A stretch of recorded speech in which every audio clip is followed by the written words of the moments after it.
No, que aquestes expressions polítiques existeixen. Estem parlant d'una nova tele que isca i que l'objectiu d'aquesta nova tele ha de ser preservar els que saben, els periodistes, i deixar-los treballar. Vull dir, també comentar que és simptomàtic, que nosaltres no hem sigut una excepció en aquest sentit. Estan les Caixes, està el València, està tot. I el que és intolerable és que legalment existeixen aquestes esferes d'impunitat.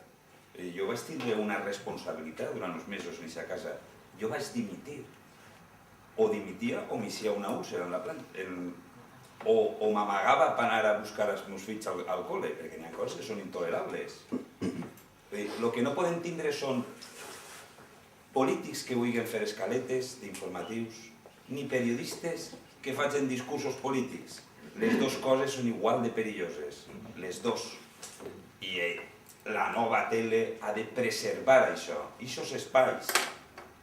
El nostre, el de les Caixes, el dels actors.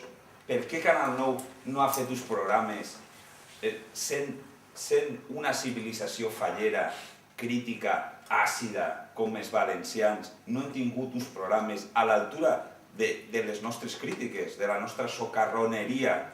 Per què? Perquè els polítics no les parecía bien esto es. Vull dir, per què? Vull dir, hem de preservar aquests espais.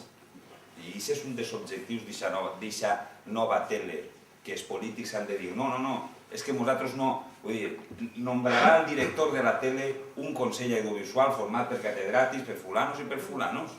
Nada de consejo de administración nombrado por los políticos. Ho estem veient en els jutges. És que què és això de que els polítics nomenen els jutges? Això és intolerable. Ho hem vist en les Caixes. No han deixat fer a la gent que sap. I no tenim Caixes. Vull dir, és que tenim que estar escarmentats d'això. I en aquest sentit no som una excepció. A la gent que sap no ens han deixat treballar.